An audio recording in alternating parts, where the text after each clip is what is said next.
Je suis rhumatologue interventionnel et libéral, c'est-à-dire je travaille à l'hôpital Lariboisière et en ville. Je m'occupe des gestes techniques en rhumatologie. J'essaie de diffuser l'ensemble des techniques que nous pratiquons, que ce soit bien sûr toutes les infiltrations, mais aussi les ponctions de calcification, le traitement de la maladie du Dupuytren et les gestes sous écho et sous radio. Quand on a commencé à se réunir au niveau national, si vous voulez, c'est quand on a regroupé les rhumatologues qui travaillaient dans les hôpitaux et qui faisaient des gestes techniques, on s'est rendu compte que c'était beaucoup de rhumatologues libéraux. C'est une activité qui est faite depuis très longtemps, plutôt par les libéraux, même dans les services de rhumatologie, laissant aux universitaires, entre guillemets, la part belle, un peu plus intellectuelle des rhumatismes inflammatoires. Nous, on est les petites mains, c'est nous qui faisons les gestes. Mais on a un rôle important dans les services, et en plus, quand on travaille en ville, c'est important de savoir faire un geste technique, savoir faire un traitement à nos patients.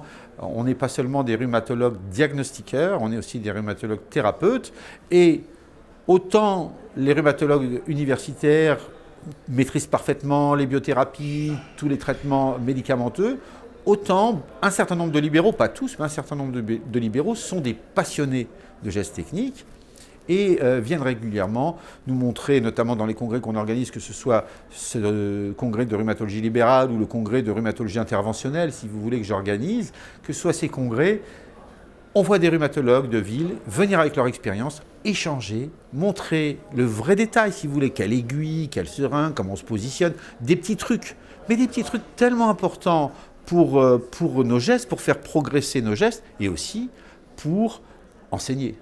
Parce que nous, les libéraux, on n'est pas habitués à faire de l'enseignement. On est dans nos cabinets et puis voilà. L'organisation de ces congrès nous permet d'échanger entre nous, d'enseigner aux plus jeunes. Et souvent, on voit arriver dans nos services des jeunes rhumatologues qui ont énormément de connaissances théoriques et qui sont ravis d'apprendre qu'un rhumatologue doit être capable de faire un geste, quel qu'il soit, un geste technique qui va aider au diagnostic et souvent soulager le patient. La situation des rhumatologues français, et je pense aussi des rhumatologues du Maghreb, est un peu particulière parce qu'on n'a pas du tout la même rhumatologie que les anglo-saxons. Les anglo-saxons sont des internistes, ils ne voient que des maladies inflammatoires. En France, et je crois en Algérie aussi, les rhumatologues savent tout faire, c'est-à-dire qu'ils sont capables de prendre en charge une polyarthrite, mais ils savent aussi faire une ponction, une infiltration, voire un geste un peu plus agressif ou un peu plus complet, comme par exemple une cimentoplastie. Donc la rhumatologie française, à chaque fois on dit entre nous, bah oui, mais nous les rhumatologues français, on n'est pas comme les autres, on fait beaucoup plus de choses, on a une activité beaucoup plus variée et c'est une spécialité très attractive finalement. C'est à la fois du diagnostic clinique, une enquête étiologique avec de l'imagerie et une solution thérapeutique, soit médicamenteuse, soit avec un geste technique. Et nous, rhumatologues, on peut tout faire. C'est vrai que la moyenne d'âge de nos patients est assez élevée et elle augmente en plus, parce que je me souviens quand je me suis installé, mes patients âgés avaient 80 ans, maintenant ils en ont 95. Vous les soignez bien? Oui, enfin, ils sont surtout, c'est les cardiologues qui les maintiennent depuis longtemps. Nous, on essaie de les faire marcher et on est ravis quand ils viennent nous voir en disant bah, j'ai garé la voiture devant. Et là, on est un peu inquiet quand même. On se dit bon, 92, 95 ans, la voiture devant, c'est un peu inquiétant. Mais nos patients plus âgés, c'est une grosse part de la prise en charge avec les arthroses, et c'est pour ça que les rhumatologues se diversifient souvent et commencent à faire un peu de médecine du sport. On recrute aussi tous ces patients sportifs, et notamment cette génération des mai 68 qui arrive maintenant à l'âge où ils commencent à souffrir pas mal.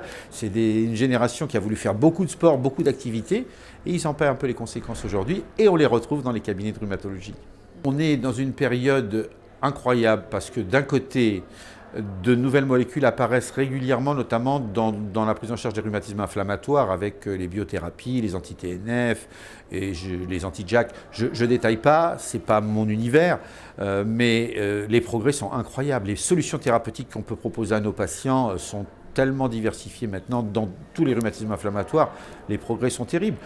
Ces médicaments nous ont même un petit peu mis au chômage, nous les techniciens, entre guillemets, puisque par exemple, un geste que j'avais l'habitude de faire régulièrement comme une synoviorthèse, dont j'ai parlé tout à l'heure, c'est un geste que je fais de moins en moins souvent. Les patients qui ont une polyarthrite vont mieux avec leur biothérapie, ils ont de moins en moins besoin d'avoir un geste local pour atrophier la synovite. Donc, C'est une spécialité qui a progressé au point de vue des traitements, qui est encore en train de progresser du côté de l'inflammatoire. Là où le bas blesse un peu, c'est dans les traitements de l'arthrose, où on est très limité. Alors heureusement, il y a quelques années est apparue l'acide hyaluronique qui nous a permis de nous relancer dans l'analyse et la recherche des meilleurs traitements de l'arthrose.